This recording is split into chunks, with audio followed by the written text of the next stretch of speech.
እና እንዴት ናችሁ? ለመጨረሻ ጊዜ ከተገናኘን በኋላ እንዴት ነበር ቆይታ? ምን አዲስ ነገር አለ ትላለህ? ብዙ ብናገር ደስ ይለኝ ነበረ፣ ግን ዛሬ ቀኔን ማበላሸት አልፈልግም። ደስ የሚል ምሽት አሳልፈን መለየት ነው የምንፈልገው። አንዳንዴ ዝምታ ጥሩ ነው እና በቃ ብልሆች ከሆነ ዝም ለሆነ ነገሮች ዝም እንላለን፣ እናልፋለን። ያው ሰው ብንሆንም ብንናደድም ምናምን ማለት ነው። እና እግዚአብሔር ደግሞ ለሁላችንም ልቦና ይስጠን። እና ግን ወንድማችን አኬ የጻፈው ነገር አለ። የምንገባበትን ወይ ደግሞ የምንሰማበትን ቤት እንምረጥ። እሺ፣ ስፔሻሊ ትምህርት ምናምን ቢሆን ቆንጆ ነው። ለምን ገና ነን፣ በጣም ገና ነን እና በምድር እስካለን ድረስ እየተማረን ምናምን ነው መሄድ ያለብን እና ጊዜያችንን በዛ እናሳልፍ፣ ለሌላ ክፍተት አንስጥ። እሺ፣ እንደዛ እናድርግ እና አሁን ወደ ትምህርታችን እንሂድ መሰለኝ። በቃ ስቶሪ ካደረጋችሁ ምናምን የመጣ ይምጣ። የሚማረው እንትን ይባል እንትን ኮመንት እንትን አልልባችሁም፣ አልዘጋም። ጥቅሶችን መጻፍ የምትችሉ ሰዎች ትጽፋላችሁ ማለት ነው። እሺ፣ ጥቅሶችን መጻፍ የምትችሉ ሰዎች ትጽፋላችሁ። አንዴ እሺ፣ እግዚአብሔር አምላካችን ያስተምረን። ባለፈው ምን ነበረ የተማማርነው? ባጭሩ ባለፈው ካስታወሳችሁ ዝም ብዬ እራፍ የሆነ ነገር ልንገራችሁ። ባለፈው ለዕብራውያን ሰዎች ዛሬ ፍጻሜ ነው። እሺ፣ የመጨረሻ ነው። ዛሬ ምዕራፍ 13ን የምንማረው ነው። ቀጣይ ደግሞ ግሩፕ ላይ ያስመርጣችሁና አንድ መጽሐፍ ደግሞ እናጠናለን። እንደዚህ እንማማራለን ማለት ነው እግዚአብሔር ቢፈቅድ። ምዕራፍ 11 ካስታወሳችሁ አባቶችን ጠርቶላቸው ነበር አይደል? አባቶችን ይጠራና እነዚህ የእምነት አባቶች ናቸው፣ ሂሮ ናቸው እና ይኸው እናንተም ታውቋቸዋላችሁ እና አዲስ አይደሉም። እንግዲህ መጽሐፉ አላችሁ፣ ከኦሪት ዘፍጥረት ጀምሮ እናንተ ዕብራውያን መጽሐፉ አላችሁ። ስለነዚህ አባቶች ታውቃላችሁ። እምነታችሁ ራሱ የተቀበላችሁት ከነዚህ አባቶች አይደለ? ስለዚህ ተጋድሏቸውን ተመልከቱ እና በእምነት የጸኑ ነበሩ። ስለዚህ እናንተ ላይ ለሚደርሰው ነገር እንዳለ በጽናት መቀጠል ይኖርባቸዋል ብሎ ነግሯቸው ነበር። የአባቶችን ተጋድሎ ማለት ነው። ከዛን 12 ላይ ሲመጣ ካስታወሳችሁ ምን ብሏቸዋል? እነዚህን የመሳሰሉ እንደ ደመና በዙሪያችን ካሉ አለ፣ በጸሎትም ያግዙናል። ስለዚህ እኛ ደግሞ ክርስቶስን እየተመለከትን መንገዳችንን ከፊታችን ያለውን መንገድ እንሩጥ ይላቸዋል። ግን ስንሮጥ ስንጓዝ ወይ ደግሞ ተጋድሏችንን ስናደርግ ምን እናደርግ ብሏቸው ነበረ? ከሰው ጋር በሰላም በመኖር እና ለመቀደስ መሯሯጥ እንዳለብን፣ በቅድስና ሕይወት ውስጥ መሯሯጥ እንዳለብን ነግሯቸው ነበር። እናየዋለን በኋላ ላይ ማለት ነው። እሺ፣ ከዛ በኋላ እንደው የብሉይ ኪዳን የደረስንበት እዛ ተራራ ጋር ሲና ተራራ እንዳልሆነ የደረስነው ግን አሁን ወደ ጽዮን ተራራ እንደሆነ ብሎ ዘርዝረን አይተናል አይደለ? ያን ሁሉ አይተን እግዚአብሔር ደግሞ እንደሚቀጣ በቅድስና ያልሄደውን እንደገና ደግሞ ከሰው ጋር ሰላም የማይፈጥረውን እነዚህ ቸው ወደ ዛሬው ትምህርታችን ያልፋል። ወደ ምዕራፍ 13። እሺ፣ ወደ ምዕራፍ 13 ሲያልፍ የመጀመሪያ የሚጀምረው ምን ብሎ መሰላችሁ? ባይዘወይ በጣም አጭር ነው ከሌሎቹ ከዕብራውያን መጽሐፎች አክቹዋሊ 8ም አጭር ነው፣ ግን ይሄኛው ደግሞ በሀሳብም አጭር ነው። በጣም ሀሳቡ ግን በጣም ዲፕ የሆነ ጥልቅ የሆነ ነገር ይነግራችኋል። እሺ፣ እና ምን ብሎ ነው የሚጀምርላቸው መሰላችሁ? የወንድማማች መዋደድ ይኑር አለ። እሺ፣ የወንድማማች መዋደድ ይኑር። ስለዚህ ፋውንዴሽኑን መሰረቱን ነግሯቸው ነው የሚጀምረው። አሁን ስለ እምነት ስለ ተጋድሎ ምናምን እንትን ብሎ ነበረ ነግሯቸው አልነበረ ከላይ። አሁን መሰረቱ የዚህ ሁሉ መሰረት ምንድን ነው? ፍቅር አይደለ? ፍቅር ነው። ስለዚህ የወንድማማች መዋደድ ይኑር ይላል። አማርኛው ትንሽ እንደውም አይገልጠው። አማርኛው የወንድማማቾች መዋደድ ይኑር የሚለው አማርኛው አይገልጠው። እንግሊዝኛውንም ግሪኩንም ሄዳችሁ ብትመለከቱ እነ ቅዱስ ዮሐንስ አፈወርቅ የተናገሩትን ብንጠቀም አሪፍ ነው። ምንድን ነው? የወንድማማች መዋደዳችሁን ቀጥሉ ነው የሚለው እና እንዴት መሰላችሁ? ልዩነት አለው። እሺ፣ ለምሳሌ እንደ አዲስ አይደለም እየነገራቸው ያለሁት። በሉ ከዛሬ ጀምሮ መዋደድ ጀምሩ ብሎ ከዜሮ እንዲጀምሩ እያደረጋቸው አይደለም። ምን እያላቸው መሰላችሁ? ኦልሬዲ አለ እሺ በውስጣችሁ መዋደድ የሚባል ይሄ ፍቅር የሚባል አለ። መጠኑ ሊያንስ ይችላል፣ ምን ይችላል። ስለዚህ አሁን የዛሬ 2000 ዓመት የተጻፈልን ይህ መጽሐፍ አሁን ለኛ እግዚአብሔር የሚናገረን በዚህ መጽሐፍ ነው አይደለ? ስለዚህ ይኸውላችሁ እናንተ እዚህ ውስጥ ያላችሁ ክርስቲያኖች እኔን ጨምሮ ሁላችን ጋር ፍቅር የሚባለው ውስጣችን ሊኖር ይችላል እንደ መጠኑ ልዩነት። ስለዚህ ይህን መዋደድ በዚህ መዋደድ ውስጥ እደጉ እያለ ነው። ወንድማማቾች የሚላቸው እነማንን ነው? ክርስቲያን ወንድም እህቶቻችንን። ስለዚህ በእነሱም በመውደድ እንድናድግ እንደዚህ ካላቸው በኋላ እንግዶችን መቀበል አትርሱ ይላል። በነገራችን ላይ ስለ ወንድማማቾች መዋደድ ለተሰሎንቄ ሰዎች ነግሯቸው ነበር። ያዙ አንደኛ ተሰሎንቄ 4:9 አንደኛ ተሰሎንቄ 4:9 እናንተ ራሳችሁ እርስ በርሳችሁ ልትዋደዱ በእግዚአብሔር ተምራችኋልና ስለ ወንድማማች መዋደድ ማንም ይጽፍላችሁ ዘንድ አያስፈልጋችሁም። ይሄ ማለት እኔ ደግሜ አልጽፍላችሁም ኦልሬዲ ተምራችኋል እያለ ነው። ለተሰሎንቄ ሰዎች አንደኛ ተሰሎንቄ ላይ ጽፎላቸው ነበረ ሐዋርያው ቅዱስ ጳውሎስ። ያንን መድገሙ ነው። ኦኬ። ስለዚህ ምንድን አለ? በመዋደድ ቀጥሉ፣ ይሄ መዋደዳችሁን እንዳትረሱ እያለ እያስታወሳቸው ነው ማለት ነው። ኦኬ። ከሚሰጣቸው መሰረታዊ ነገር ወይም ደግሞ እንደ ህግ በሉት፣ ህግ አዲስ ኮማንድመንት ወይ ደግሞ አዲስ ትእዛዝ ሳይሆን እየሰጣቸው ያለው ምን እየሰጣቸው ነው? ንድፍ እየሰጣቸው ነው። ኦኬ። በዚህ ብትኖሩ እያላቸው። ለምን ከላይ ምን ብሏል? እግዚአብሔር ቁጡ ነው፣ እግዚአብሔር እንደ እሳት ነው፣ ያጠፋናል። ኦኬ። ስለዚህ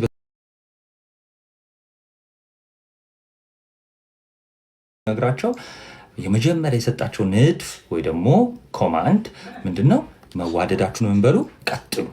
እሺ ቅዱስ ዮሐንስ አፈወርቅ ይህንን ክፍል ሲተረጉመው ሆሚሊ 33 ላይ ማለት ነው። ሆሚሊ 33 ላይ ምን ይላል? አየህ ልብ በል ተመልከት፣ እንደ አዲስ ተዋደዱ አይደለም ያላቸው፣ የነበራቸውን ያንን መዋደድ እንዲቀጥሉ ነገራቸው፣ አስታወሳቸው እንጂ ይላል። ስለዚህ ክፍሉን በዛ መልክ እንረዳዋለን ማለት ነው። ከዛ በኋላ ቀጠል ያደርግና ደግሞ እንግዶችን ደግሞ መቀበል አትርሱ ይላል። ይሄ ደግሞ ለስትሬንጅ ሰዎች ነው። ተመልከቱ፣ ልዩነት አለው ወንድምና ስትሬንጅ ሰው ወይም ደግሞ እንግዳ ማለት የማይታወቅ ማለት ነው። እና ይሄን የነገረበት መንገድ ደግሞ በጣም የሚያስደስት ነገር ነው። ምን አለ መሰላችሁ? እዛው እንግዶችን መቀበል አትርሱ እና እንግዳ በመቀበል ወይም ደግሞ እንዲህ ይላል ቃሉ፣ በዚህ አንዳንዶች ሳያውቁ መላእክትን እንግድነት ተቀብለዋል። እነማን ናቸው አንዳንዶች የተባሉት? ይሄን እንግዲህ ታውቃላችሁ። በዛው እናንተን እያማከልኩ እናንተን እያሳተፍኩ እንትን ልበል የዛሬውን የመጨረሻውን እንትን ማለት ነው። ምን አለ እንግዲህ ወንድማማቾች እናንተ ክርስቲያኖች አላችሁ አይደል? አዎ ሰው ክርስቲያኖች እናንተ እየተዋደዳችሁ ቀጥሉ፣ በዚህ ውስጥ እደጉ አለ። ቴንኪዩ ሰላም ክበር ይልን። እሺ ሌላ ሰው ከሰላም እንዳትኮርጁ እንጂ። ስለዚህ ሐዋርያው ቅዱስ ጳውሎስ ምን አለ? በቃ እንግዳ ተቀበሉ። እንግዳ ተቀበሉም ሲል ደግሞ እንደ አዲስ አይደለም፣ ልክ እንደ መጀመሪያው ኦኬ፣ እንደ መጀመሪያው ቀጥሉ እያለ ነው። ይህን እነ ቅዱስ ዮሐንስ አፈወርቅ እና እነ ፋዘር ታድሮስ ማላቲ ኮመንተሪያቸውን ስንመለከት እነሱ ብቻ አይደለም የሴንት ማርክንም ኮመንተሪ ብትመለከቱት በዚህ ክፍል እንደ አዲስ ያዘዛቸው ነገር የለም። የሚገርማችሁ ነገር ማለት ነው አሁን በማነብላችሁ ምንድነው ቀጥሉ እያለ ሪማይንድ ነው እያስታወሳቸው ነው የሚሄደው። እሺ ለዛ ነው ተሰሎንቄ ስናነብ በቃ ማንም አይጽፍላችሁም እንደ አዲስ ተዋደዱ ብለን አንጽፍም። ሰው መዋደድ እንዳለባችሁ መጀመሪያውንም ታውቃላችሁ፣ ተምራችኋል አይደለ? ክርስቲያን ስትሆኑ መዋደድ እንዳለባችሁ ታውቃላችሁ። ስለዚህ በዛ ውስጥ እደጉ፣ በዛ ውስጥ ቀጥሉ እያለ ስለሆነ አሁንም ልክ እንደዛው እንግዳ መቀበል ጀምሩ ሳይሆን ያለው ምንድን ነው ያለው? እንግዳ መቀበል አትርሱ አለ። ኦኬ ስምህ አይነበብም ምናምን። እሺ ሎጥ ያለኝ አለ አንበሳ። ጎበዞች። እሺ ማኑሄ ኦኬ ሰው ትክክል ናቸው። አሁን ሎጥ ቅዱስ ዮሐንስ አፈወርቅ እና አብርሃምን ያነሱና ግን ቅዱስ ዮሐንስ አፈወርቅ ምን ይላል? አንዳንዶች ሎጥን እዚህ ክፍል ላይ ያነሱታል ይላል። ስለዚህ ምንም አለመሰላችሁ ሰዎቹ ማን እንደሆኑ ማንም ይሆኑ ማንም ለማስተናገድ እነሱን ለመቀበል ወደኋላ አትበሉ፣ በዛ ውስጥ እደጉ እያለ ነው። ስለዚህ እንግዳ መቀበል ተምረናል አይደል ከመጀመሪያው። ስለዚህ በዛ ውስጥ ማደግ አለብን። ይኸው እናንተ ክርስቲያኖች እኔንም ጨምሮ ከመጀመሪያው ጀምሮ እንግዳን መቀበል፣ ሰዎችን ሁሉ መውደድ፣ ሰዎችን መቀበል እንዳለብን ከመጀመሪያው ጀምሮ ተምረናል። ስለዚህ ይህንን ነገር መተው እንደሌለብን እየነገረናል። ልክ እንግዳ ግን ስንቀበል የማናውቀውን ሰው እሺ ስንቀበል በዛው የምንቀበለውን አናቅ በእኛ ባለማወቅ እግዚአብሔርን ልንቀበለው ስለምንችል ተቀበሉ እያለ ነው። እና ልክ እንደዚህ ያደረጉ ይኸው አባቶቻችን እና አብርሃም ድንኳን ጥለው በመንገድ ዳር እንግዲህ ይቀበሉ ነበር። መቀበል ማለት ምን ማለት ነው? ይቀበሉና እግር ያጥባሉ፣ ያበላሉ፣ ምናምን አደለ፣ ይንከባከባሉ አደለ፣ ማንኛውንም መንገደኛ ማለት ነው የደከመውን። ልክ እንደዚህ በሚያደርጉበት ጊዜ ይኸው ሳያውቁ አብርሃምም ሎጥንም ስታዩት ማለት ነው ይኸው ሳያውቁ እንግዳ በመቀበላቸው ምክንያት ማንን ተቀብለዋል? መላእክትን ተቀብለዋል። ጭራሽ እግዚአብሔር በቤቱ ሁሉ ገብቷል። ስለዚህ በእናንተ ህይወት ውስጥ እግዚአብሔር እንዲገባ እግዚአብሔር እንዲገባ እናንተ ሳታውቁ ይህንን ትልቅ የሆነ ስጦታ ለመቀበል እንግዳ መቀበላችሁን ወይ ደግሞ ስትሬንጆችን የማታውቁትን ሰው ራሱ መቀበላችሁን ምን በሉ ቀጥሉ፣ እንዳታቋርጡ ብሏቸው ይቀጥላል። ስለዚህ ቀጠል ያደርግና ደግሞ ምን ይላል? ከነርሱ ጋር እንደታሰረ ሆናችሁ እስሮችን ነው የሚለው። እስረኞችን እስሮችን ማለት ምን ማለት ነው? እስረኞችን አስቡ ይላል። ይሄ በጣም ትልቅ ነገር ነው። ቅድም ለግሩፕ ልጆች እያወራኋቸው ነበር እና ልክ የታሰረ ሰው በሮሚያን በጊዜውም የታሰሩ ሰዎች ይረሳሉ። እስረኞች ጌታችን የታመመና እስረኛ እንድንጠይቅ ነግሮናል አይደለ? ለምን መሰላችሁ? ሁለቱ ቦታ ስለሚረሱ ነው። ለምሳሌ አንድ ሰው ሊታመም ይችላል እና የታመመው ሰው ሆስፒታል ከገባ በኋላ ቢቆይ ለጊዜው ቶሎ ቶሎ ሰዎች ሊመጡ ይችላል። ከዛ በኋላ ግን የሚመጣው አንድ ሰው ምናምን ሁለት ሰው ነው። ይረሳል። ያ ሰው መታመሙ ይረሳል፣ ወይም ደግሞ መሄዱ ሊያሰንፋቸው ይችላል ሰዎች። ስለዚህ ጎብኚ በሌለበት አስተዋሽ በሌለበት እንድንሄድ ስለተፈለገ ነው ጌታችን ምን አለ? እስረኞችን የታመሙትን እንድንጠይቅ የተነገረው፣ የተቸገሩትን የተራቡትንም እንደዚያው ማለት ነው። አሁን ሐዋርያው ቅዱስ ጳውሎስ ምን አለ? ከእነርሱ ጋር እንደታሰራችሁ ሆናችሁ አስቡ። ልክ አሁን ለምሳሌ የሆነ ሰው ቢታሰር እናንተ በስጋ አብራችሁ የታሰራችሁ ያህል ይሰማችሁ። ልክ ሰው ሲታመም ምን አድርጉ? እንደታመማችሁ እናንተ እንደታመማችሁ አድርጋችሁ አስቡ። የሰውን ቁስል እናንተ እንዲሰማችሁ አድርጋችሁ አስቡ። ከዛ በኋላ ያኔ ርኅራኄው ይመጣል። ሰው አሁን ምን እየነገረን መሰላችሁ? ከላይ ዕብራውያን 12:14 ላይ ከሰው ጋር ሰላምን ተከታተሉ ብሎን ነበር። ታስታውሳላችሁ? ምን ብሎን ነበር? ሰላምን ተከታተሉ ብሎን ነበር። ሰላምን ተከታተሉ ብቻ ሳይሆን ትቀደሱም ዘንድ ፈልጉ ብሎ ነበር። ስለዚህ የቅድስና መንገዱን በደንብ ሊነግረን ስለፈለገ በዚህ መንደርደሪያ ይገባል ማለት ነው። ሰው ከሰው ጋር ሰላምን የምንከታተለው እንዴት ነው? በዚህ መንገድ ይኸው እንግዶችን በመቀበል እንከታተላለን አይደል? ሰላማችን አይደል? ሰላም እንሆናለን። ሰላም ማለት ወደ ቅድስና የሚወስድ ማለት ነው። ስለዚህ ይህን ቅድስና ለማግኘት ምን ማድረግ አለብን? እስረኞችን መጠየቅ። ስንጠይቅ ግን ዝም ብሎ መጠየቅ ነው አይደለም። እንደታሰርን ማሰብ መቻል አለብን ራሳችን። እንደታሰርን ማሰብ። እኔ በሆነስ በዛ ቦታ እኔ እንደታሰርኩ ካሰብኩ የሰውየው ስሜት ወይም ደግሞ ህመም ይገባኛል ማለት ነው። ስለዚህ ሐዘኔታ፣ ርኅራኄ ከዚህ የሚመነጩ ናቸው ማለት ነው። ስለዚህ ያንን ተናገራቸው። ስለዚህ ምን አለ? ቁጥር 3 ላይ ከነሱ ጋር እንደታሰረ ሆናችሁ እስረኞችን አስቡ። የተጨነቁትንም ራሳችሁ ደግሞ በስጋ እንዳለ ሆናችሁ አስቧል። ስለዚህ የተጨነቁም ካገኛችሁ እናንተ በስጋ እንደነሱ የተጨነቃችሁ ሆናችሁ ራሳችሁን አስቡ ብሎ ይነግራችኋል ማለት ነው። ይሄ ወደ ርኅራኄ የሚወስደን ስለሆነ ማለት ነው። ከዛ በኋላ ከዚህ መንደርደሪያ በኋላ ወደ ቅድስናው ህይወት ይመጣል። ምን ብያችኋለሁ? ዕብራውያን 12:14 ላይ ምን ብሎ ነበረ? ዋና ሀሳቡ ሊነግረን የፈለገ ሀሳብ አለ ሐዋርያው ቅዱስ ጳውሎስ በእነዚህ 2 ምዕራፎች ማለት ነው። ምንድነው? ከሰው ሁሉ ጋር ሰላምን ተከታተሉ፣ ትቀደሱ ዘንድ ፈልጉ፣ ያለ እርሱ ጌታ ልታገኙ አትችሉም ብሎ ወይ ደግሞ ሊያገኘው የሚችሉ የለም ብሎ የለ። አሁን ይህንን እያንዳንዱን መንገዱን እያሳያቸው ነው፣ ወይም ደግሞ ንድፈ ሀሳቡን እያሳያቸው ነው።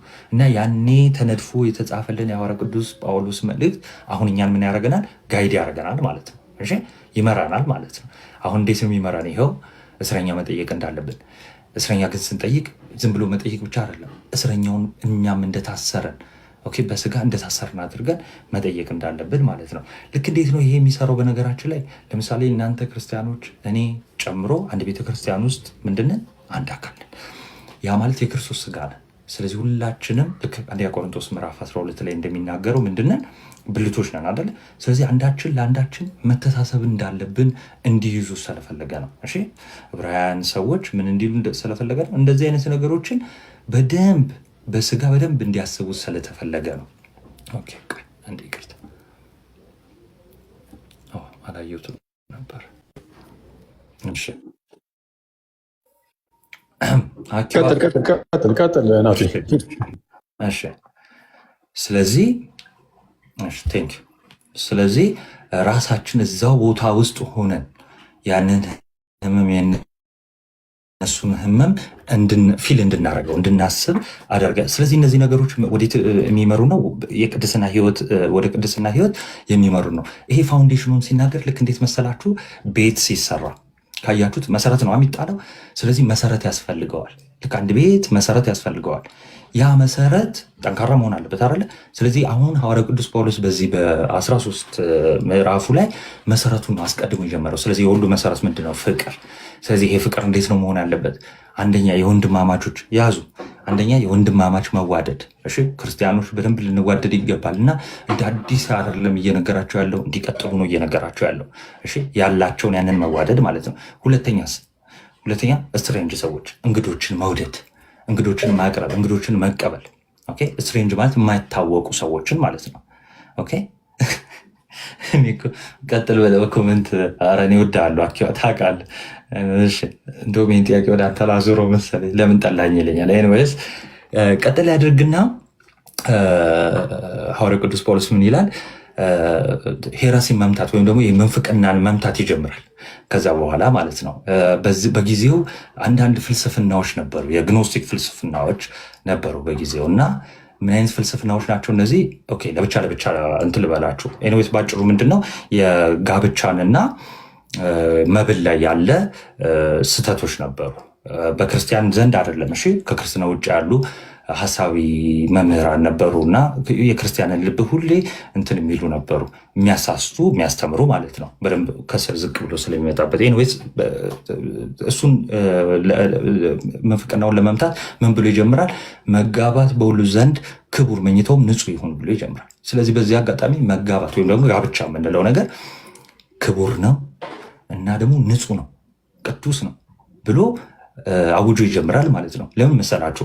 ይሄ እንዳልኳችሁ ግኖስቲክ ፊሎሶፊ ወይ ደግሞ የግኖስቲካውያን የምንላቸው እንዳልኳችሁ ማቴሪያሉ ዓለም ወይ ደግሞ ይሄ ቁሳዊ የምንለው ዓለም እንደሚታየው ይሄን ስጋችን ጨምሮ ምናምን እንደው በተፈጥሮ የሚያረክስ ነው ወይም ደግሞ እንደው ከሰይጣን ነው ብለው የማመን ነገር አላቸው በጥልቀት። ወይ አኪዋ በኋላ ይሄድበታል እሱ ላይ እና ስለዚህ ጋብቻ ይሄ ቦዲያችን ስጋችን ዘላለምም ይኖራል ብለው ስለማያስቡ እና ደግሞ የነፍስ እስር ቤት ነው ብለውም ስለሚያስቡ ስጋችን ይሄ ስጋ የሚሳተፍበት ነገር ስለሆነ ምን ጋብቻ እና ስጋው መሳተፍ ብቻ ሳይሆን ይሄ መራባት የሚባለው ነገር ልጅ መውለድ ምናምን እሱ ስላለ፣ ስለዚህ እንደው ጋብቻ የተባለ ነገር ራሱ እርኩስ ነው፣ በተፈጥሮ ያረክሳል ብለው ያስተምሯቸው ነበር።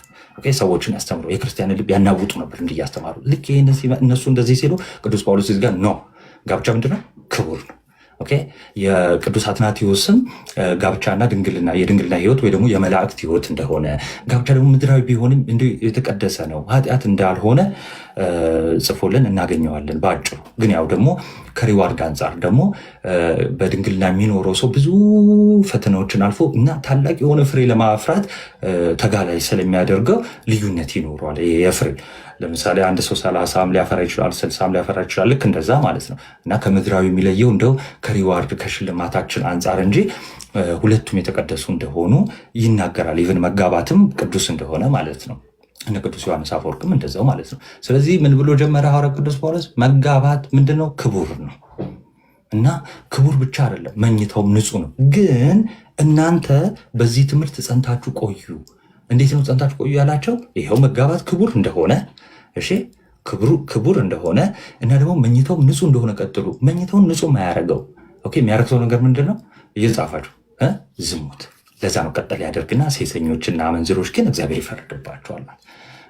ስለዚህ ከዚህ ውጭ መኝታውን ንጹሕ የሚያደርገውን ነገር ተቃራኒ ከሚያደርገው ውጭ፣ ያ ማለት ለምሳሌ መኝታው ንጹሕ ነው ተብሎ የተቀደሰ በእግዚአብሔር የተጀመረው ይህ ምስጢር፣ ይህ ታላቅ ምስጢር መጽሐፍ ቅዱሳችን ምስጢር የሚለው ይህንን ታላቅ ድንቅ ምስጢር ክርስቶስ በቃና ዘገሊላ የባረከው ሰዎች ይህንን ምስጢር ወደኋላ የሚያፈገፍጉት ምን ሲሆን ነው?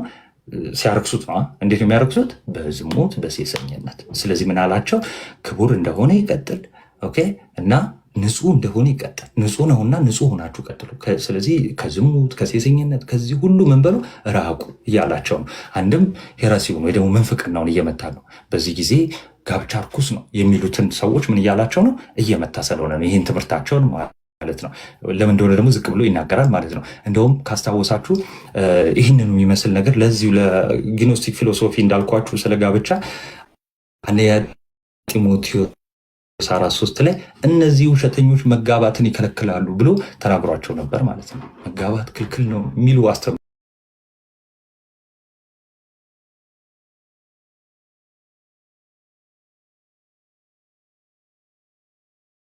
ኢንስቲትዩት እንዳስጀመረው ራሱ እንደሰጠን እና ያለን አይደል ተጠቅሷል። ከዛ በኋላ ማለት ማነው ኦሪት ዘፍጥረት ምዕራፍ 2 ቁጥር 24 ያዙ። እሺ እንደገና ደግሞ የባረከው ራሱ ተገኝቶ በቃና ዘገሊላ የመጀመሪያ ተገኘና ይኸው ባረከው። ሰርግን ወይም ደግሞ ጋብቻን ባርኩ የሰጠን ማነው? ራሱ ጌታችን መድኃኒታችን ኢየሱስ ክርስቶስ በቃና ዘገሊላ በዮሐንስ ወንጌል ምዕራፍ 2 ላይ ተገኝቶ ባርኮልን።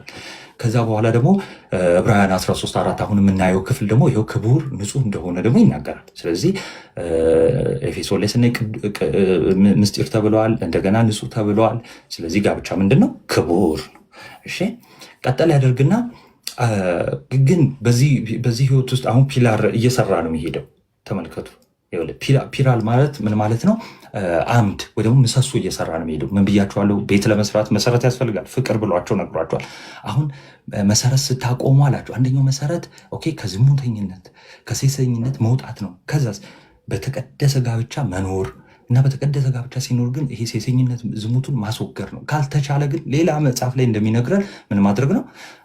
እንደሱ ሳያገቡ መኖር ይሆናል ማለት ነው። የመላእክትን አይነት ኑሮ ይዘን መቀጠል ይሆናል። አንደኛው ደግሞ ፒላር፣ አንደኛው ደግሞ ምሰሶ የምታቆሙት ምንድን ነው አለ? ይኸው አካሄዳችሁን ገንዘብን ያለመውደድ ይሆናል። ገንዘብ አይኖራችሁ አላለ እንዳትረሱ። ገንዘብ አይኖራችሁ እንደምንም ነገር አይኖራችሁ አልበለም። እሺ ምንድን ያለው? አካሄዳችሁን ገንዘብ ያለመውደድ ይሁን። አሁን ሐዋርያው ቅዱስ ጳውሎስ ስለ ጋብቻና ቅድስና ወይም ስለ ጋብቻ ቅድስና ከዝሙትና ከዝሙት ስለመሸሽ ከተወያየ በኋላ ለምንድን ወደ ገንዘብ ሄደ? ለምን ሄደ መሰላችሁ? ሁለቱ ተያያዥነት ስላላቸው ነው። እሺ ምንና ምን? ገንዘብ መውደድና ዝሙቱ ይያያዛሉ። ኦኬ ሁለቱም እነ ቅዱስ አትናቴዎስን ማነው እነ ቅዱስ ዮሐንስ አፈወርቅ ምን ይላሉ? እነዚህ ሁለቱ ምንድናቸው? ከባዶ ልብ የሚመነጩ ናቸው። የእግዚአብሔር ፍቅር ያልሞላበት ልብ ማለት ነው። ከባዶ ልብ የሚመነጩ ናቸው። ልክ ግን የእግዚአብሔር ፍቅር በልባችን ሲሆን እነዚህ ሁለቱ ቦታ አያገኙም። ገንዘብ መውደድ ወይ ደግሞ ስግብግብነት እና ደግሞ ዝሙት፣ እነዚህ ነገር ማያያዝ ስለፈለገ ምን አለ? ይኸው ከላይ ጀምሮ አንብላችኋለሁ። አካሄዳችሁን ገንዘብ ያለመውደድ ወይ ደግሞ እንደው በስግብግብነት አይሁን። ኦኬ ያላችሁ ምን ይላል? ይበቃችኋል። እሺ እሱ ራሱ ግን ምን ብሏል? እግዚአብሔር ኦኬ አልለቅህም ከቶም አልተውህም ብሏል። ስለዚህ በድፍረት ምን እንላለን? ጌታ ይረዳኛል እና አልፈራም፣ ሰው ምን ያደርግልኛል እንላለን። ያ ማለት ያው እንዳልኳችሁ አይኖራችሁ ሳይሆን ያላችሁን የሚባረክ እሱ ነው። ከዛ በኋላ የሚሰጥም እሱ ነው አይደል? ስለዚህ የምናደርገውን ቸር እየሆነን እየሰጠን እያደረግን እንሄዳለን። ግን ሲኖረንም ኦኬ ወደ ስግብግብነት ገንዘብ ወደ ማፍቀር ለገንዘብ ወደ መገዛት እንዳንሄድ እየመከረ ስለሆነ ነው። ዕብራውያንን በዚህ እየመከራቸው ይሄዳል ማለት ነው። እሺ ስለዚህ ምንናየን እዚህ ክፍል ላይ ዝሙትና የገንዘብ ፍቅር አንድ ላይ የተሳሰሩ መሆኑን አይተናል ማለት ነው። ከዛ ቀጠለ ያርግና 7 ላይ እንዲህ ይላል።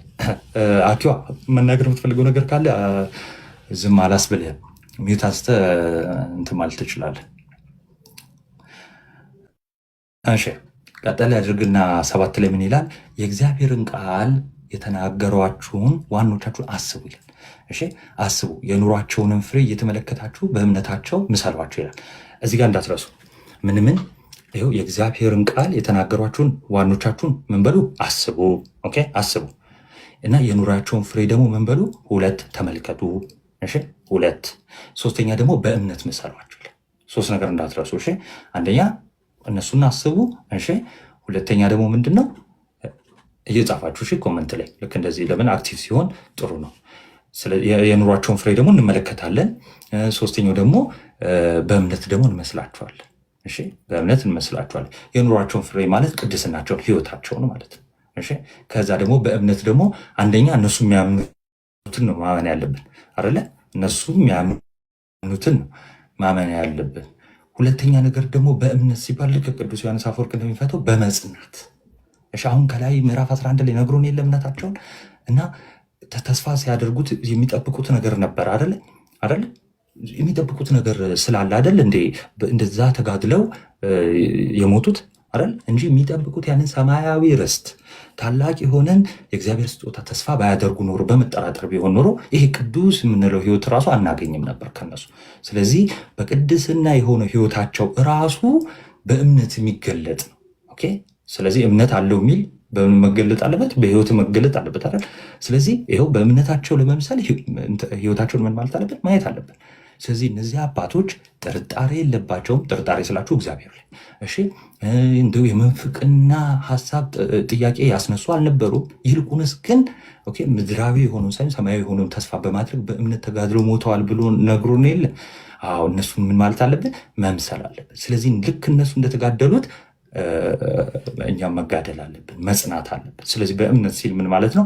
በመጽናት መጋደል አለብን። ይህንን ነገር ተሰሎንቄ ላይ እንዲሁ ሲደግሙ እናያለን። አንደኛ ተሰሎንቄ 5:12 ላይ ወንድሞች ሆይ በመካከላችሁ የሚደክሙትን በጌታ የሚገዟችሁን የሚገስጿችሁን ታውቁ ዘንድ ስለ ስራቸውን በፍቅር ከመጠን ይልቅ ታከብሯቸው ዘንድ እንለምናችኋለን። እርስ በርሳችሁም በሰላም ሁኑ፣ በእምነት በመጽናት እንደሆነ ይነግረናል ማለት ነው። ስለዚህ ስለኛ የደከሙትን መምህራንን ሊሆን ይችላል እናት ወሊ በስጋ የተለዩትን ብቻ አይደለም። እሺ መምህራኖቻችን፣ ጳጳሳትን፣ ኦኬ አስተማሪዎቻችንን ሊሆን ይችላል። ስለዚህ እነሱን እየተመለከት ምን ማለት አለብን? መጽናት አለብን። ስለዚህ በእምነት በመጽናት እንትን እንላለን፣ እንጠብቃለን። ለምን? እነሱ የሚመጣውን አይተዋል፣ እኛም የሚመጣው ልክ እንደነሱ ተስፋ ስለምናደርግ ማለት ነው። እሺ ቅዱስ ዮሐንስ አፈወርቅም እምነት የሚለውን መጽናት ብሎ አስቀምጦታል ማለት ነው። ከዛ ቀጠል ያደርግና ኢየሱስ ክርስቶስ ትናንትና ዛሬ እስከ ዘላለም ያው ነው ይላቸዋል። ቃሉ ልንገራችሁ፣ ትላንት ማለት በጣም ቀላል ነው። ይሄ አይከብዳችሁም ብዬ አስባለሁ። ትላንት ማለት ያለፉት ጊዜያት ከዘላለሙም ጀምሮ ያለው ማለት ነው። ኦኬ እንዲሁም ክርስቶስ ከዘላለሙ መኖሩን የሚነግርን ክፍል ነው። ከዘላለሙ ማለት ነው። ይኸው ትላንት ሲል ምን ማለቱ ነው? እንዲሁ ትላንትና ማለቱ አይደለም። እኔ ላይ ከመግባቴ በነጋታው ወይ ደግሞ ትላንት ማለቱ አይደለም። እሺ ምን እያለ ነው? ትላንት ሲል ያለፉት ዘመናት ከዘላለሙ ጀምሮ ክርስቶስ ያው ነው አይደለ? ዛሬ ሲልስ አሁን ፕሬዘንት ዴይ አሁን ላይ ያው ነው። ከዛን እስከ ዘላለምም ያው ነው። ስለዚህ ዛሬ ከዘላለም የነበረው ከድንግል ማርያም የተወለደው ሰው የሆነው አሁንም ያው ነው። ስለዚህ እሱ ያረጃል አያረጅም። አስተምሮ ሲያረጃል አያረጅም። ስለዚህ መባረኩ ግን ዕለት ዕለት እንደ አዲስ ይባርከናል አይደለ? በረከቱ ሁሌ ዕለት ዕለት ቀን በቀን ሲባርከን አዲስ በረከት እየባረከን ይሄዳል። ስለዚህ ለእኛ ሁሌም አዲስ ነው፣ የሚያረጃ አይደለም። ግን አንድ ነው። ከዘላለሙ የነበረው ዛሬ ያለው ነገ በስጋ የሚገለጠው የሚመጣው ዳግም የሚመጣው ለፍርድ ራሱ ክርስቶስ ነው። ያ ማለት ግን ማለት ነው ከክርስቶስም አንጻር ብቻ አይደለም የሚነገረው። በነገራችን ላይ የክርስቶስ አስተምህሮስ ለሐዋርያት ያስተማረው ትምህርት አሁን የተማርነው ለሚመጣው ትውልድ የምናስተላልፈው ትምህርት ያው ነው መሆን ያለበት። ይህንን በምን ታውቃላችሁ? ዝቅ ይልና ይኸውላችሁ ኢየሱስ ክርስቶስ ትላንትናና ዛሬ እስከ ዘላለም ያው ከሆነ ልዩ ልዩ አይነት በሆነ በእንግዳ ትምህርት አትወሰዱ ይላችኋል። ይኸው አባቶቻችን ትናንት እንደተቀበሉት እኛ ምን እንላለን? እንቀበላለን። ምን ትምህርቱን እነዚህ በእምነት የተጉ አባቶቻችን እንዳስተላለፉልን እኛም እንቀበላለን። ለምን? ይኸው ትላንትና ለእነሱ የሰጣቸው የገለጠላቸው ለቅዱሳን አንድ ጊዜ ፈጽሞ የሰጠው ክርስቶስ ያው ከሆነ ዛሬም ያው ከሆነ ትምህርቱ ምን መሆን አለበት? ያው ነው መሆን ያለበት። ከዛስ እኛ ያንን አንዱን ትምህርት ለሚመጣው ጄኔሬሽን ሳይበረዝ እናስተላልፋለን፣ አስተምህሯችንን ማለት ነው። ይህን ሊነግራቸው ስለፈለገና በአስተምህሮ ጠንከር ብለው እንዲቆሙ ስለፈለገ ምን አለ? ኢየሱስ ክርስቶስ ትናንትም ዛሬም እስከ ዘላለም ያው ነው። ስለዚህ ልዩ ልዩ አይነት በሆነ ትምህርት ልዩ ልዩ አይነት በሆነ በእንግዳ ትምህርት አዲስ በሆነም ትምህርት ሊሆን ይችላል። እንግዳ ማለት አዲስ ተሰምቶ የማይታወቅ አዲስ የሆነ ትምህርት ሊሆን ይችላል። እንደገና ደግሞ የሚሰማ የሆነ ልዩ ልዩ ብዙ አይነቶች ትክክለኛ ያልሆኑ አስተምህሮች አሉ አይደል?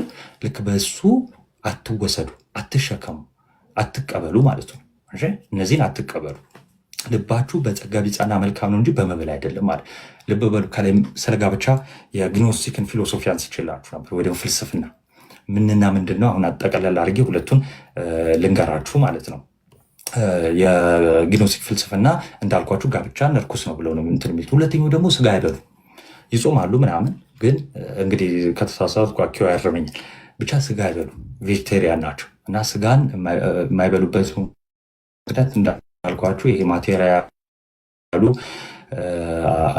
ዓለም ከኢቭል ነው ወይም ደግሞ ከክፋት ነው ብለው ስለሚያምኑ እና ስጋን ደግሞ ሰዎች አይብሉ ወይም ደግሞ ስጋን ከበላችሁ ነፍሳችሁን ታረክሳላችሁ፣ ልባችሁን ታቆሻላችሁ እያሉ ያስተምሩና ጭንቅላታቸውን ልባቸውን ያናውጡ ነበረ። እሺ ልክ እንደዛ የሜሬጅ ወይ ደግሞ የጋብቻውን ከላይ አፍርሶልን የመጣ አሁን ቀጠል ላይ ያደርግና ምን አለ?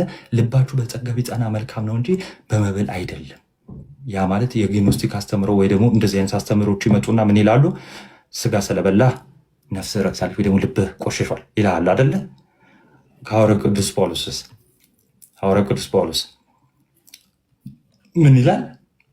ቅድም የጠቀስኩላችሁ ጠቅሳለሁ። አንደኛ ጢሞቴዎስ 4:3 ላይ እነዚህ ውሸተኞች መጋባትን ይከለክላሉ ካለ በኋላ አምነውም እውነት የሚያውቁ ከምስጋና ጋር ይቀበሉ ዘንድ እግዚአብሔር ከፈጠረው መብል እንዲርቁ ያዛሉ ካለ በኋላ ልክ ጢሞቴዎስ 4:4 እግዚአብሔር የፈጠረውን ሁሉ መልካም ነው ከምስጋና ጋር ቢቀበሉት የሚጣል ምንም የለም። ይልቁንስ ልባችሁን ወይ ደግሞ ነፍሳችሁን ሊያቆሽሽ የሚችለው ይሄ አይደለም፣ ኃጢአት ነው። ልባችሁንም ንጹሕ ሊያደርግ የሚችለው ደግሞ የእግዚአብሔር ጸጋ ነው። ለዛ ነው ሐዋርያው ቅዱስ ጳውሎስ ባጭሩ ነው የምነግራችሁ። ሐዋርያው ቅዱስ ጳውሎስ ምን አለ? ልባችሁ በጸጋ ቢጸና ነው እንጂ በመብሉ አይደለም። እንዲሁ ስጋ ስለበላችሁ ስላልበላችሁ አይደለም የተቀደሳችሁት። ድህነታችሁን ያገኛችሁት ስጋ ስለበላችሁ ስላልበላችሁ አይደለም። ይልቁንስ በዚህ የሚሰሩባት አልተጠቀሙም። ስጋ እንደው ካልበላችሁ አትድኑም የሚሉ ማነው? ስጋ ስለበላችሁ አትድኑም ወይም ደግሞ ስጋ ለመብላትን ነው መምረጥ ያለባችሁ እያሉ የሚያወኳችሁ ሰዎች ይኸው ድህነትን አላገኙም። ወደ ጸጋው አልመጡም፣ አልተጠጉም። የእግዚአብሔርን ጸጋ እንዳክፋፉ ነው። ይኸው እነሱ አልተጠቀሙም። እነሱ ምግብን ምን እያሉ እየመረጡ ይቆዩ። አይሁዳውያንን ይኸው እዚሁ ጋር ኢየሱስ ትላንትናና ዛሬ አንድ ነው ብሎ የለ። አሁን አይሁዳውያን ነገ ሌላ ኢየሱስ እየጠበቁ ነው አይደል? ኢየሱስ ገና አልመጣም፣ የምንጠብቀው መሲያችን ገና አልመጣም እያሉ የለ። ያ አንድ የሆነውን ኢየሱስ ክደው ይኸው ወደዚህ ስለመብል የሚጨነቁ ስለመብል የተሳሳተ ነገር የሚያስተምሩ ገና ወደ ድነትም አልመጡም፣ አልተጠቀሙም። ለዛ ነው በዚህ የሚሰሩባት አልተጠቀሙም ይላል ማለት ነው። ስለዚህ ይህንን ሁለት ምንፍቅና እዚሁ ላይ ይመታል። ቁጥር 10 ላይ መሰዊያ አለን ይላል። አኪዋይችን ለአንተ ልስጥ እስኪ። አለ ይመቻል ወይስ መሰዊያ አለን የሚለው ከዚህ በፊት ብዙ ስለተባለ አለ ነው የለም ማለት ነው። እሺ እንግዲህ ሲመጣ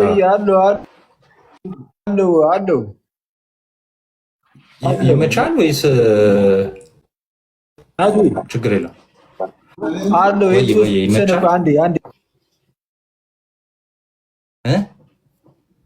በቃ ችግር የለውም። ሚዩት አድርግ፣ ችግር የለውም። እሺ አይ ቲንክ የሚመች እንትን ላይ አይደለም መሰለኝ።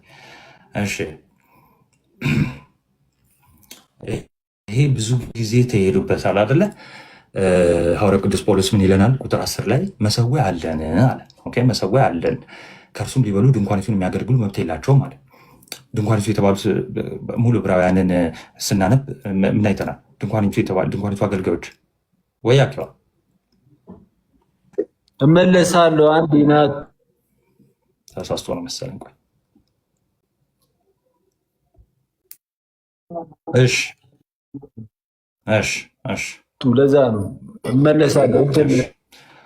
እሺ ስለዚህ ድንኳኒቱ የተባለ የትኛው ነው? ተበርናክሉ። እሺ አኪዋ እሺ የኔ ይሰማችኋል? ድምፄ ይሰማችኋል? የኔ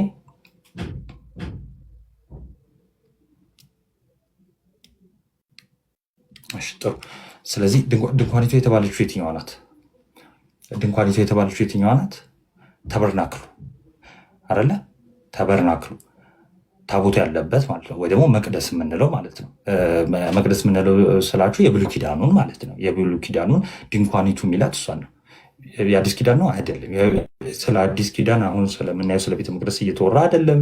ስለ አዲስ ኪዳን ማነው? ስለ ብሉይ ኪዳን መሰዊያ አይደለም። መሰዊያ ሲል ማለት ነው ተበርናክል ድንኳን ሲል የትኛዋን ነው? ይኸው ሲሄዱ ሲንቀሳቀሱ አብርሃም የምትንቀሳቀስ ድንኳን አለች፣ ወይ ደግሞ እግዚአብሔር ከህዝቡ ጋር የሚገናኝባት መገናኛዋ ድንኳን ከዚህ በፊት ተምረናል። በውስጧ ምን አለ? ቅድስና ቅድስተ ቅዱሳን እና ቅድስተ ቅዱሳን ውስጥ የሚባለው ምን አለ? ታቦት አለ አይደለ? ግን ወደ ድንኳኑ ከመግባት በፊት ምን አለ? ወደ ድንኳኑ ከመግባታችን በፊት ራሱ ምን አለ? ይሄን የሚያስታውስ ሽልማት አለው። አሁን ወደ ድንኳኑ ከመግባታችን በፊት ምን አለ? ድንኳኑ አለች። ወደ ድንኳኑ ከመግባቱ በፊት ምን አለ? የጠየኳችሁ ምክንያት ስላለኝ ነው። ለምን? አሁን ቀጥሎ ስለሚያነሳው ማለት ነው። ኖፕ ጎበዝ ጎበዝ ጎበዝ። መሰዊያ አለ። ጎበዝ መታጠቢያ መሰዊያ አለ። መሰዊያ የሚባል የሚቃጠልበት ማለት ነው። ያ ቴንኪው። መሰዊያው የትኛው ነው? የሚቃጠልበት የእንስሳው መስዋዕት፣ የፍየል ከሆነ የሚቀርበው ፍየሉ የሚቃጠልበት 4 ማዕዘን ትልቅዬ መሰዊያ አለ። ትልቅዬ በሬ ኮርማ የሚችል ማለት ነው። እደጅ። እሺ እደጅ። ከዛ በኋላ ምን አለ? መታጠቢያ ነሐስ አለ። ከዛ ነው ድንኳን ውስጥ የሚገባው። ስለዚህ እንዴት ነው የሚሰዋው ማለት ነው? እንዴት ነው የሚሰዋው? እደጅ ይታረዳል፣ ስጋው ይቃጠልና ደሙን ነው ይዞ የሚገባው። እሺ ደሙን ድንኳን ውስጥ ነው ይዞ የሚገባው። ከዛ ውስጥ ደግሞ ምን አለ? ቅድስተ ቅዱሳን ታቦት፣ የስርየት መክደኛ የምንለው አለ ማለት ነው። በስርየት መክደኛው ላይ ደግሞ ታቦቱ መክደኛው የስርየት መክደኛ ነው የሚባለው። ኤኒዌይስ ምን አለ?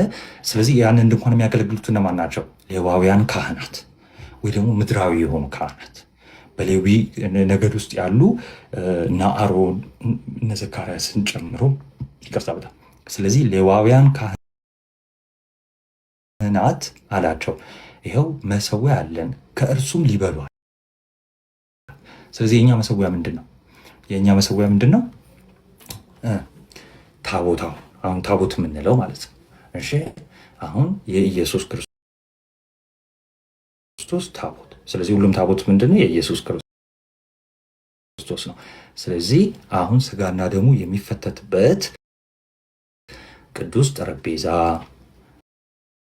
አሁን ጽላትም ልንለው እንችላለን። አሁን ታቦት የምንለው ታቦት ማለት ትርጉሙ መሰዊያ ማለት ስለሆነ ነው አንደኛው። ሌላኛው ትርጉሙ ምንድነው? ማደሪያ ሊሆን ይችላል። ሌላኛው ትርጉሙስ መርከብ ሊሆን ይችላል።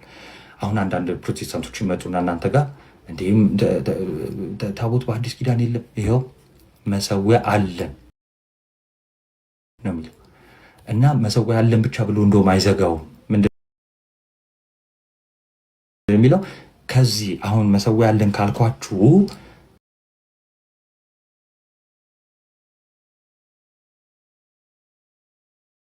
ኦኬ ከመሰዊያ ይበላል አይደል? ከመሰዊያ ይበላል። ለምንድን ዘኍልቍ 18:9 ላይ ከመሰዊያው እንዲበሉ ነግሯቸዋል። ላንብላችሁ። ዘኍልቍ 18:9 በእሳት ከሚቀርበው ከተቀደሰው ይላንተ ይሆናል፣ ለእኔ የሚያመጡት መባቸው ሁሉ የእህል ቁርባናቸውን ሁሉ የኃጢአታቸውን መስዋዕት ሁሉ የበደላቸውን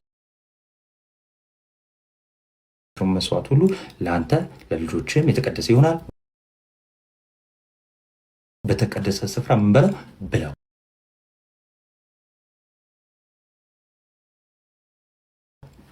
ወንዶች ሁሉ ይብሉት የተቀደሰ ይሆንልሃል ይሏል። ይኸውላችሁ ዘኍልቍ 18:19 ላይ የተጠቀሰው ከምንድን ነው?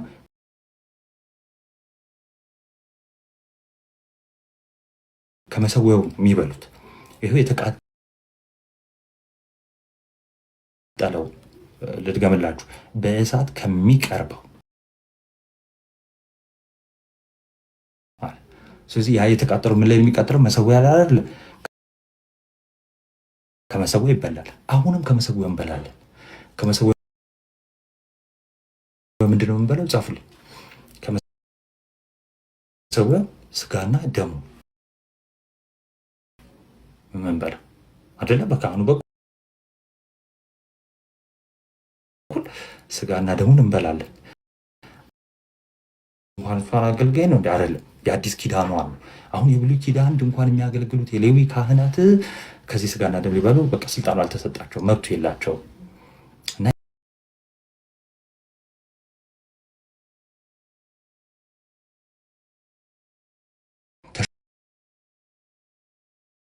ተሽሯል እሱ እያላቸው ነው። እሺ ስለዚህ ቀጠል ያደርግና እነ ቆጵሪያኖስ ወይ ደግሞ ሲፕሪያኖስ ኦፍ ካርቴጅ ይሄንን ክፍል መሰዊያ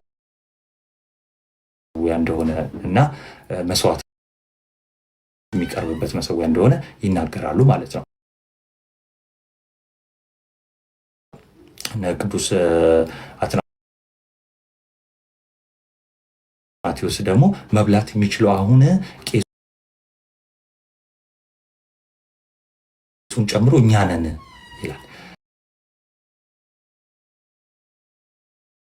እሺ ቀሳውስት አሁን ምንድላቸው? ቀሳውስቱን ጨምሮ እኛ ነን። አሁን እኛ ስልጣን አለን፣ መብላት እንችላለን። ስለዚህ አሁን እኔና እናንተ ቆርበን ተመለስን ስንል ከማዕድ ተካፍለን ተመለስን፣ ከመሰዊያው በላን ነው የምንለው። እሺ የተቀደሰውን የጌታ ስጋና ደም ስለምንበላ ማለት ነው። ከዛ በኋላ ስለሚሰዊያው የነገራቸው መስዋዕቱ እንዲያስቡ ስለሆነ ነው። እሺ ቁጥር 11 ላይ ቀጠል ያደርግና መሰዊያ አለን ካለ በኋላ እነዛ ሊቀ ካህናቱ ወይም ደግሞ እነዛ ካህናት ሊበሉት አይቻላቸውም ካለ በኋላ ምን አለ? ሊቀ ካህናት የቶቹ የብሉይ ኪዳን ሊቀ ካህናት ነግራቸው ስለፈለገ ነው። ይህንን የምታገኙት ደጅ እንደሚቃጠል ምናምን ዘሌዋውያን 16:27 እሺ ዘሌዋውያን 16:27 ላይ ታገኙታላችሁ። እሺ እዛ እንደሚቃጠል ደግሞ እንደሚገባ ምናምን ማለት ነው። ከዛን አሁን ይሄንን ከነገራቸው በኋላ አሁን ወደ አዲስ ኪዳን ሊመጣ ነው። ስለዚህ ኢየሱስ ደግሞ በገዛ ደግሞ ህዝቡን እንዲቀድስ ይኸው ስለኛ ኃጢአት ማለት ነው። ስለኛ ኃጢአት ከበር ውጪ መከራን ተቀበላል። በር ያለው ጌት ያለው የት ነው? ከተማውን ነው ጌት ያለው። ከከተማው ውጪ ነው አይደለ? ጎልጎታ በምትባል አይደለ?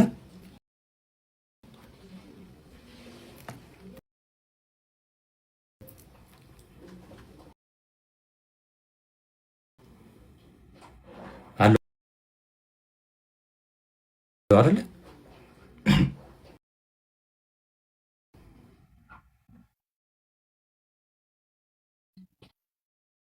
ምንም እኔ ስታክ እንትኑ አድርጓል። ስለዚህ ዮሐንስ 19:20 ላይ ኢየሱስም የተሰቀለበት ስፍራ ለከተማ ቅርብ ነበርና ከአይሁድ ብዙዎች ይህንን ጽሕፈት አነበቡት። በዕብራይስጥ፣ በሮማይስጥ፣ በግሪክ ተጽፎ ነበር ይላል። ስለዚህ ስለኛ ኃጢአት እያዳፉ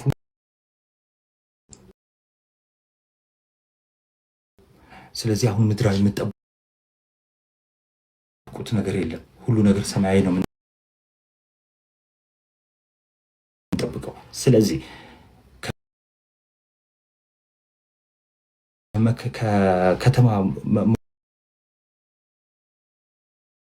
መውጣት ወይ ደግሞ ወደ ሰፈሩ ውጭ ሲል ልክ እንደ ክርስቶስ ከክርስቶስ ጋር መከራ ተባበሩ እያለ እሺ አሁን እንጂ እንደሚታይ ዝም ብሎ ውጡ ነገር አይደለም። እሺ ከዓለም አሁን ለምሳሌ ውጡ ሲል ዓለምን ለቃችሁ ወደ ማርስ ምናምን ሂዱ እያለ አይደለም። ከዓለም ውጡ ሲል ከአስተሳሰቡ ነው፣ ከጫናው ነው፣ ከመከራው ነው። መከራውን ታግሳችሁ ዓለም እንደሚላችሁ ሳትሄዱ ክርስቶስን እየመሰላችሁ ተጋደሉ እያለ ነው። እሺ ቅዱስ ዮሐንስ አፈወርቅ ቀጥታ ይሄንን በዚህ መልክ እንደውም ያስቀምጧል። ስለዚህ ምን አድርጉ? ነቀፌታ ይኖራል አይደል? በሸንጓችሁ ምናምን ሊያባርሯችሁ ይችላል። እሺ ሊያሳድዷችሁ ይችላሉ። መከራ ሊደርስባችሁ ይችላል። እሺ ከስጋ ጋር ያለ ፍልም እንደዛ ስላደረጉ ማለት ነው። ከዛ የሚገርማቸው 4 ቁጥር ብቻ ነው የቀረ። እሺ ትንሽ ብቻ። እሺ ከዛም እንግዲህ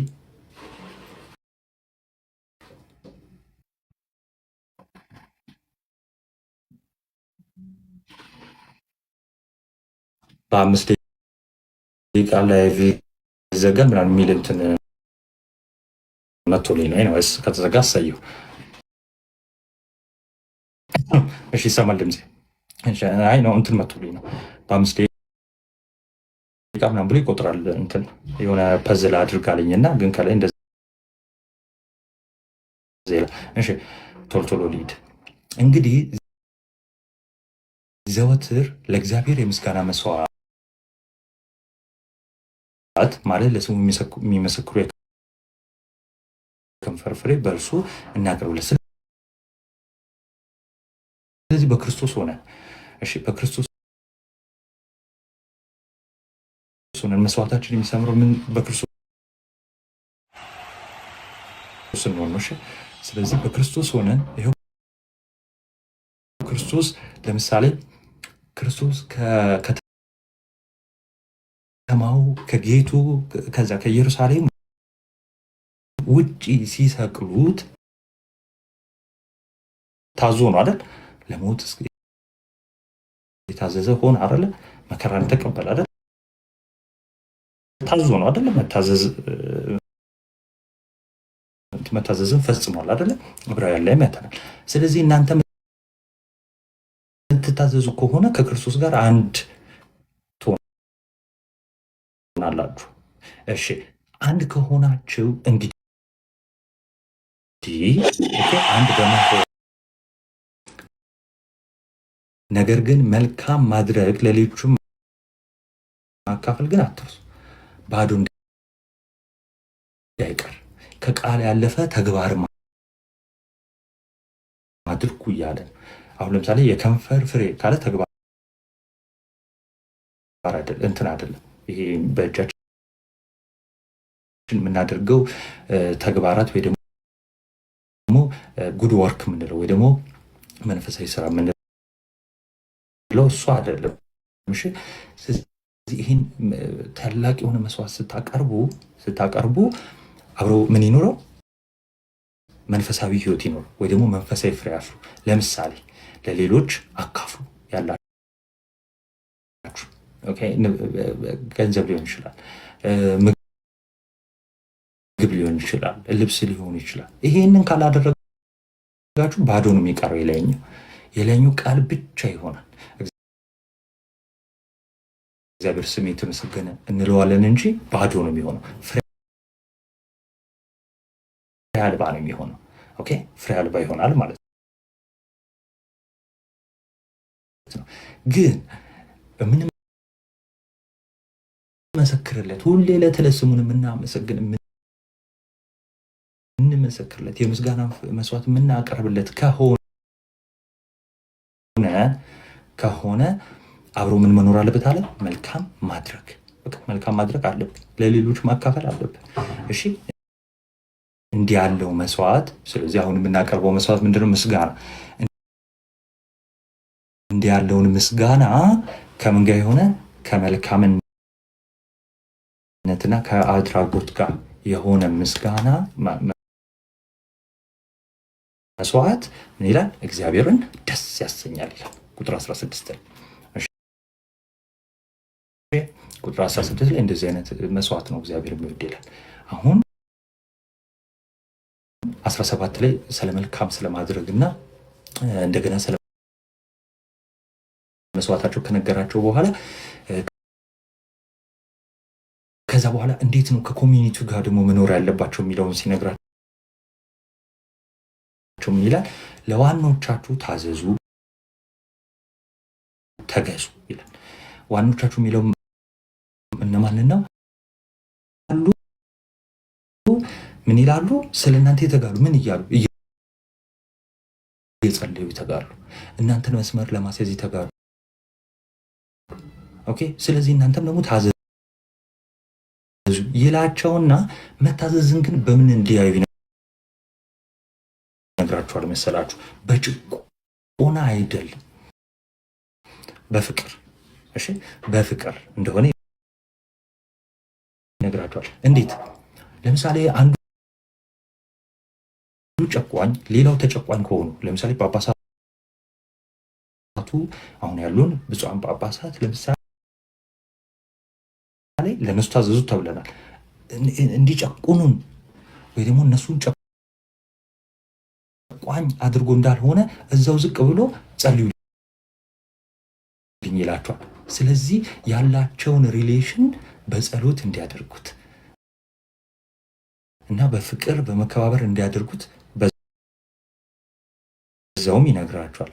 ለምን የነሱ እኛም እንተጋለን ብሎ ይል ዋኖቻችሁም ይተጋሉ ብሏል አይደለ? ስለዚህ እናንተም ትጉ እያለ ነው። ስለኛ ጸልዩ እያለ ሲናገር ነው ያለን። ነው ቅዱስ ዮሐንስ አፈወርቅ ይህን ክፍል ያዝ ያደርግና ኦኬ እሺ ምናልባት ክፎች ቢሆኑስ? ይሄ ይጠቅማቸዋል።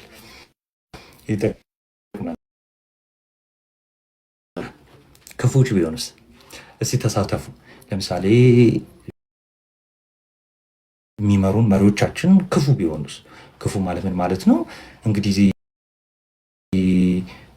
ብር ወዳድ ቢሆኑ ወይም ደግሞ የሚያዙን ነገር ትክክለኛ ያልሆነ ትዕዛዝ ቢሆን ብቻ ክፉ ቢሆኑስ? እንደተወደዱ ባይሆኑስ? ወይ ደግሞ ሰው የማይወዳቸው ቢሆን ምንድን ነው የምናደርገው? እንግዲህ ቃሉ የሚለው ታዘዙ፣ ተገዙ ይላል። እሺ፣ ስለዚህ እነሱ ክፉ ቢሆንስ?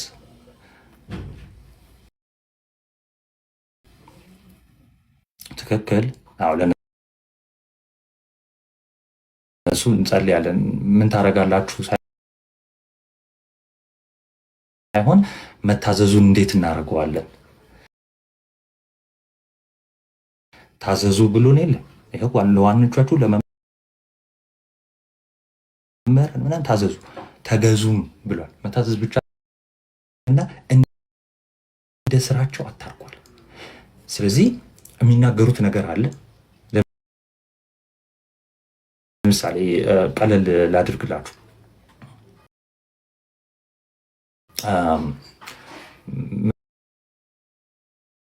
ምን ላንሳላችሁ? ለምሳሌ ገላትያን ስንማማር አይተናል አይደል? ሁሉ ነገር በፍቅር ነው የሚታሰረው አይደል? ፍቅር ግድ ነው፣ ፋውንዴሽን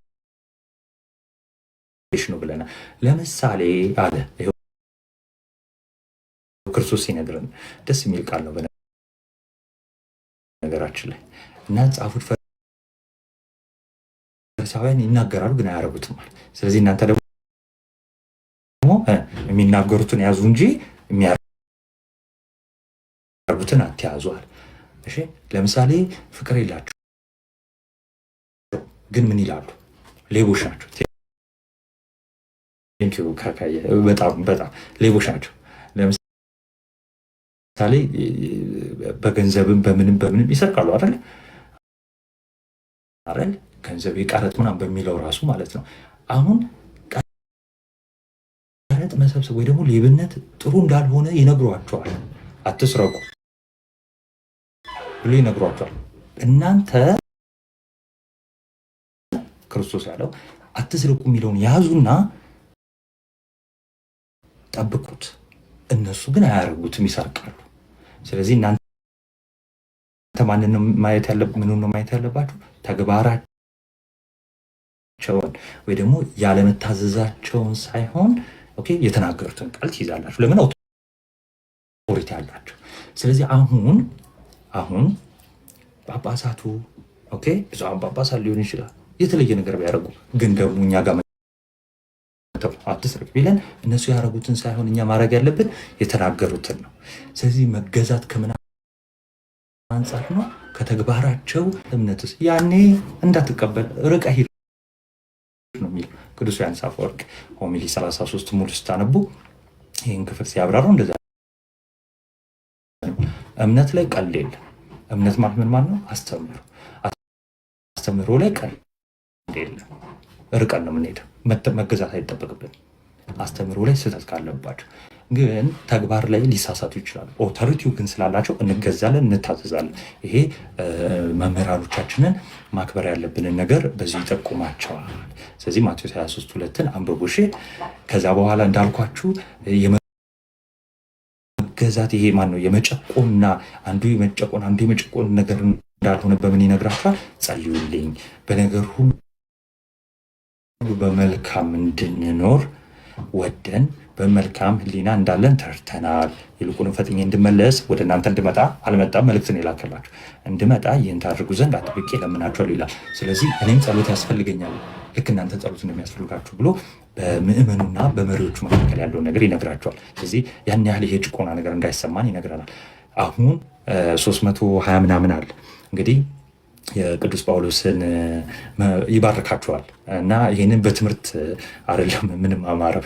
እኔ እንግዲህ እንደ ቅዱስ ጳውሎስ ባልሆንም ይህን በረከት ግን እኔ አነበዋለሁ። አብረን አሜን እንላለን፣ በረከቱን እንቀበላለን። ቅዱስ ጳውሎስ ታላቅ የሆነ በረከት ይባርካል ወይም ደግሞ ጸሎትን ያደርግላቸዋል። እሺ እና ይህ መባረክ ምንድን ነው? ከመልእክቱ እስካሁን ከተወራው መልእክት ጋር የሚስማማ አንድ አይነት ነው፣ ሀሳቡ አንድ አይነት ነው። ለምን እግዚአብሔር አብን በሰማያዊ ሊቀ ካህናት በታላቁ የበጎች እረኛ በኢየሱስ ክርስቶስ በኩል በእነርሱ ውስጥ እንዲሰራ ወይ ደግሞ በእኛ ውስጥ እንዲሰራ እና ታላቅ የሆነ ደግሞ ተአምርን እንዲያደርግ በፊታችን እንዲቀድም ይህን ሁሉ እሱ ለአባቱ እንደታዘዘ እኛንም ደግሞ በመታዘዝ ውስጥ በዛው በክርስቶስ መስዋዕት ውስጥ እንድናልፍ የሚያደርገን ስለሆነ እሺ። ስለዚህ ምን ይላል?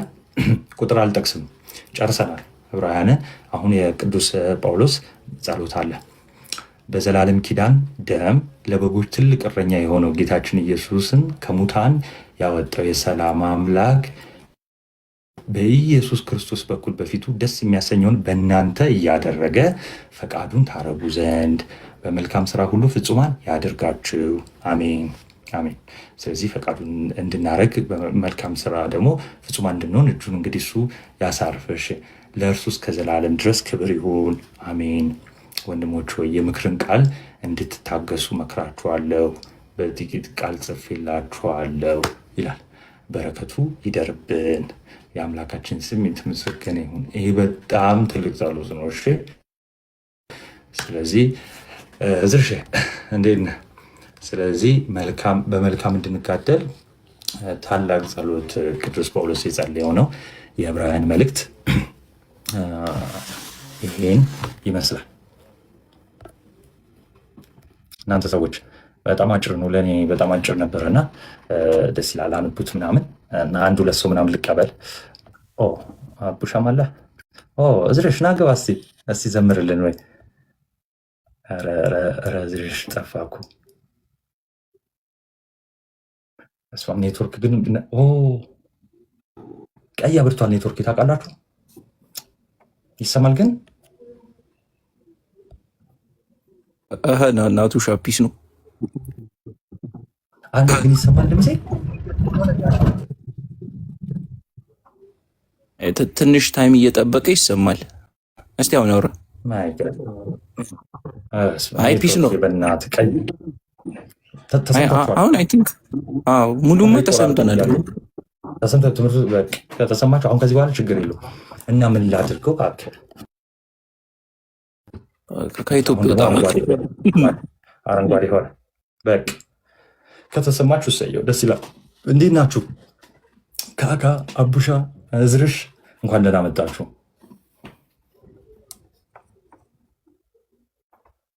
ናቲ እንኳን ደህና ቆየኝ። ያው ከአገልግሎት ገና እየተመለስኩ ነው፣ ግን ስለዚህ ደስ ብሎኛል ናቲ።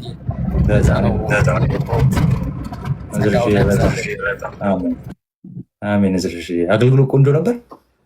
ደግሞ እደውልልሃለሁ ብዬ እያሰብኩት አውቃለህ በጌታ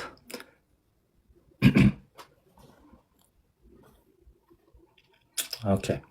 ካካ ይከብዳል እንዴ? አቡ ይቅደም። እሺ እስቲ ግራ የገባችሁን ጻፉልኝ። አቡሻ እንኳን ደህና መጣ። ናቲ ሰላም እያለሁኝ፣ ዘማሪ ዲያቆን ዝራም ሰላም እያለሁ፣ ሁላችሁ ክርስቲያኖች በሙሉ የእግዚአብሔር አብ ምሕረትና ርኅራኄ ከሁላችሁ ጋር ነው። ቃለ ሕይወት ያሰማልን ናቲ። አሜን አሜን አሜን። አቡሻ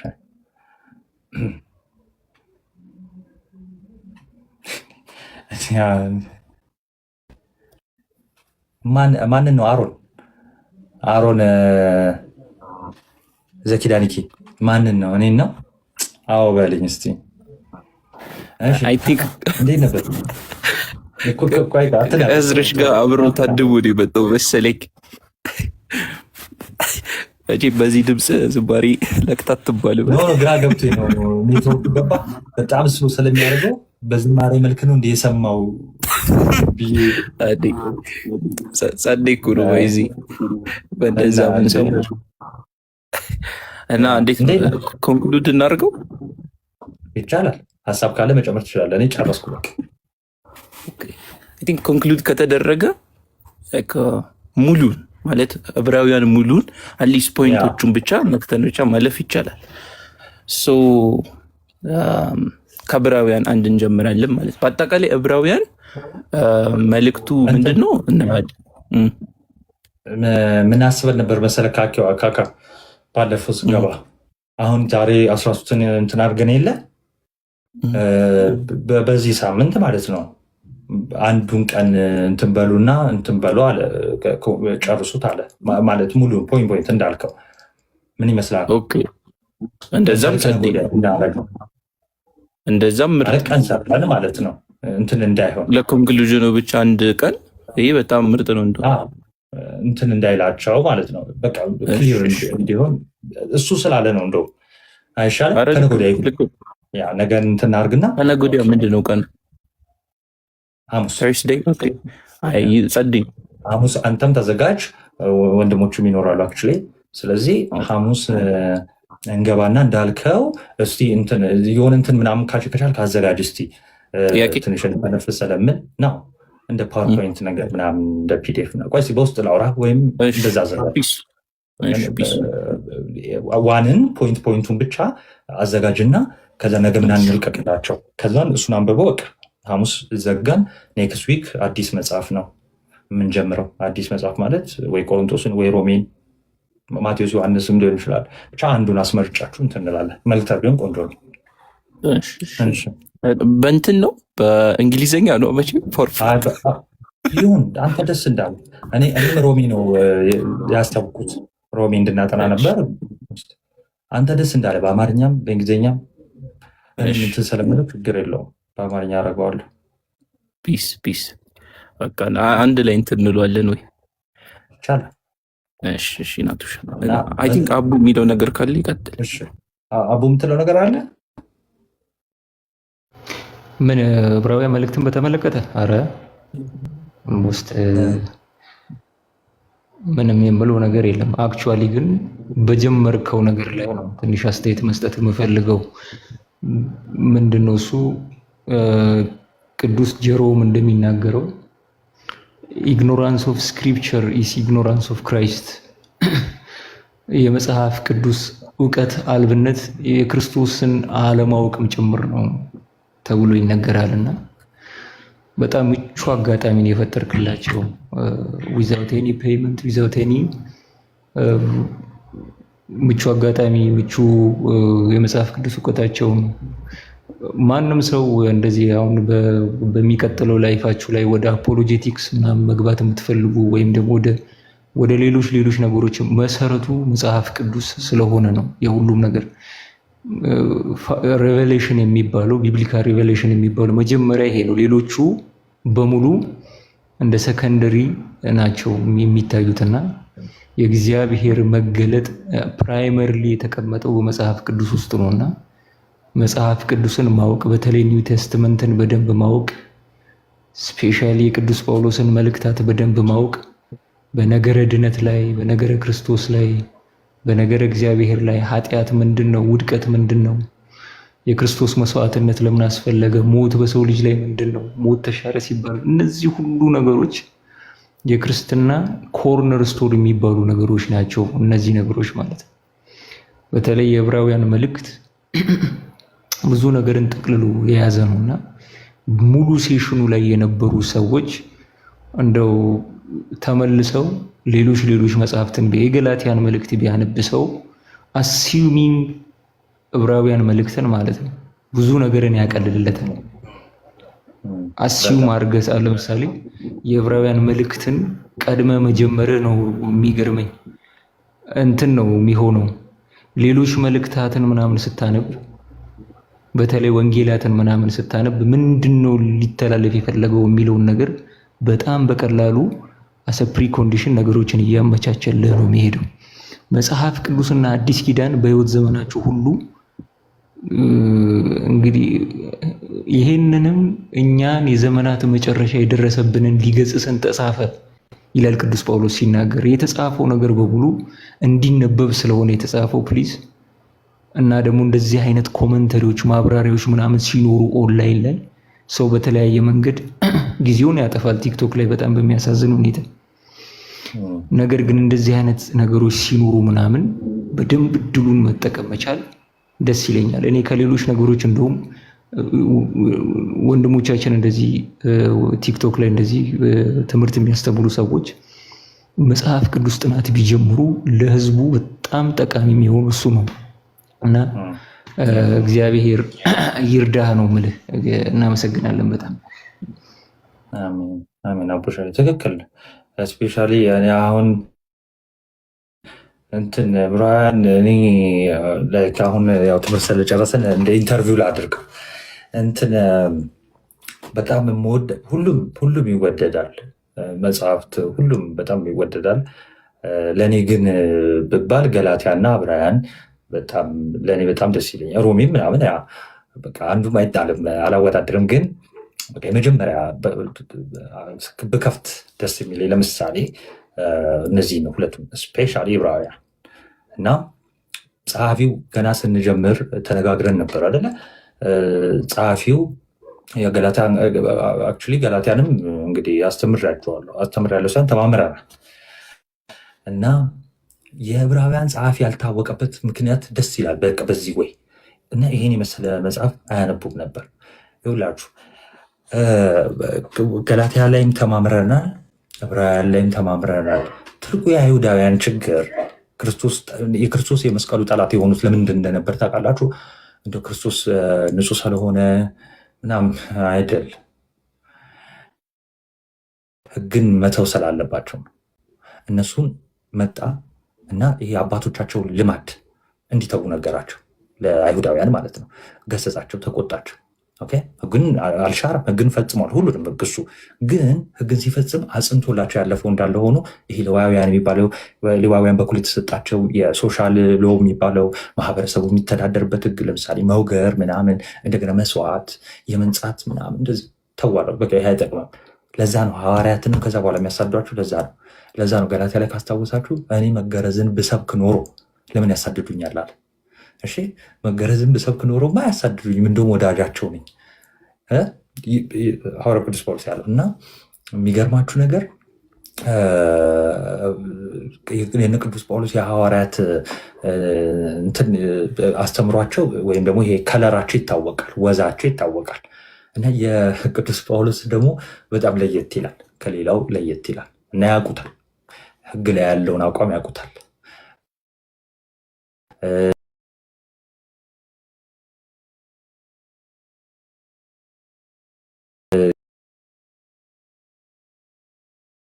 እንዴት ደስ እንደሚል መጽሐፍን አይታችኋል።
ሁለተኛ ጴጥሮስ ላይ ላንብላችሁ።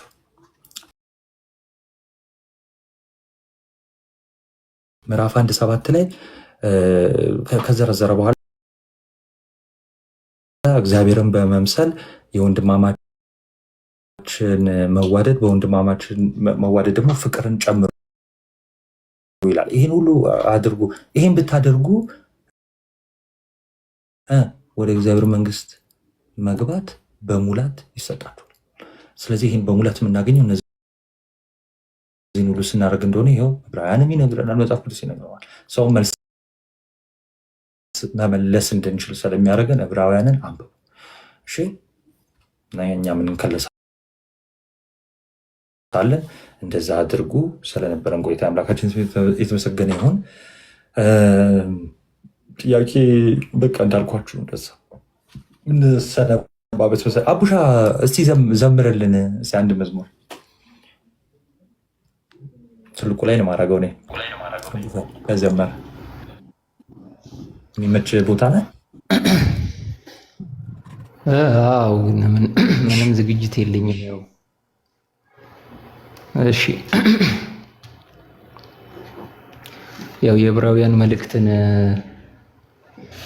በተመለከተ የዕብራውያን መልእክት መጨረሻም ስለሆነ ምናልባት ከሱ ጋር የተያያዘ በጌታችን በኢየሱስ ክርስቶስ ያገኘነው ምንድን ነው የሚለውን ደስ የምትል አንድ ነገረ ክርስቶስና ነገረ ትሪኒቴሪያን ነገረ ስላሴን አንድ ላይ አጣምር ያዘች መዝሙር አለች። እሷን አንድ ላይ እንዘምራለን። የህዝብ ዜማ ነች ነው። እሺ ጸጋ ነሳይነ ወህይወተ ረከብነ በኃይለ መስቀሉ ለኢየሱስ ክርስቶስ በኃይለ መስቀሉ በኃይለ መስቀሉ ለኢየሱስ ክርስቶስ በኃይለ መስቀሉ ኪያከ እግዚኦ ነአኩተ ወንሴብሐከ እግዚአብሔር ጸጋ ነሳይነ ወህይወተ ረከብነ ጸጋ ነሳይነ ወህይወተ ረከብነ በኃይለ መስቀሉ ለኢየሱስ ክርስቶስ በኃይለ መስቀሉ በኃይለ መስቀሉ ለኢየሱስ ክርስቶስ በኃይለ መስቀሉ ኪያከ እግዚኦ ነአኩተ ወንሴብሐከ እግዚአብሔር ስለኛ ነፃነት በልጅ የጨከንክ አንድያህን ለዓለም ለመስጠት የወሰንክ እንዴት ያለ ፍቅር እንዴት ያለ ደስታ ይለያል ከሁሉም አብ ያንተ ስጦታ ኪያከ እግዚኦ ነአኩተ ወንሴብሐከ እግዚአብሔር ጸጋ ነሳይነ ወህይወተ ረከብነ በኃይለ መስቀሉ ለኢየሱስ ክርስቶስ በኃይለ መስቀሉ በኃይለ መስቀሉ ለኢየሱስ ክርስቶስ በኃይለ መስቀሉ ኪያከ እግዚኦ ነአኩተ ወንሴብሐከ እግዚአብሔር ልጅነታችንን በመስቀል ደግፈ እንባችን እንዲቆም የደም ላብ አርግፈ ልታነሳን ክብርህን ትተሃል ኢየሱስ ሆይ ውድህ ጸጋ ፈሶልናል ኪያከ እግዚኦ ነአኩተ ወንሴብሐከ እግዚአብሔር ጸጋ ነሳይነ ወህይወተ ረከብነ በኃይለ መስቀሉ ለኢየሱስ ክርስቶስ በኃይለ መስቀሉ ለኢየሱስ ክርስቶስ በኃይለ መስቀሉ ኪያከ እግዚኦ ነአኩተ ወንሴብሐከ እግዚአብሔር ኪያከ እግዚኦ ነአኩተ ወንሴብሐከ እግዚአብሔር ዘመኑን እንድንዋጅ እምነት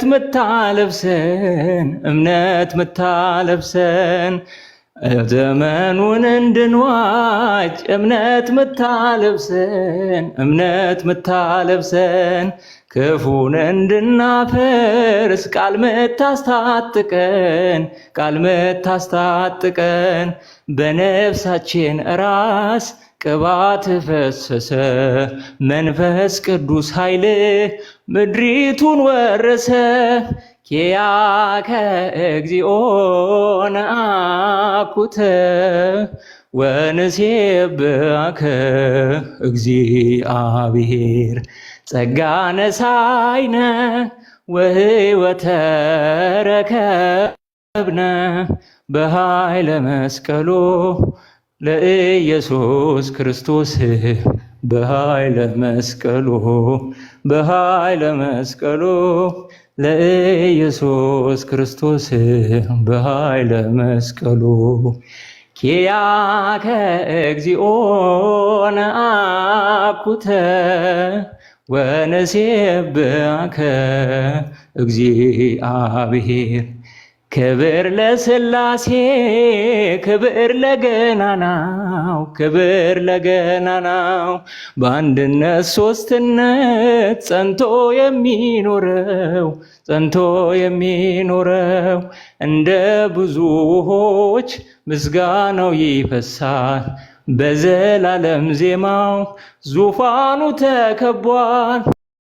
ኪያከ እግዚኦ ነአኩተ ወንሴብሐከ እግዚአብሔር ጸጋ ነሣኢነ ወሕይወተ ረከብነ በኃይለ መስቀሉ ለኢየሱስ ክርስቶስ በኃይለ መስቀሉ ኪያከ እግዚኦ ነአኩተ ወንሴብሐከ እግዚአብሔር ጸጋን አገኘን ሕይወትንም ተቀበልን በመስቀሉ ኃይል በኢየሱስ ክርስቶስ በመስቀሉ ኃይል። እግዚአብሔር ይስጥልኝ። ዝማሬ መላእክት ያሰማልን። አቡሻዬ ድንቅ ነበረ። እውነት ክበርልን። በስመ አብ ድምፅ ለካ እንደዚህ ዋው! እኛ ወደ ምግብ ሄደን አንተ ስታመሰግን ዝማሬ መላእክት ያሰማልን።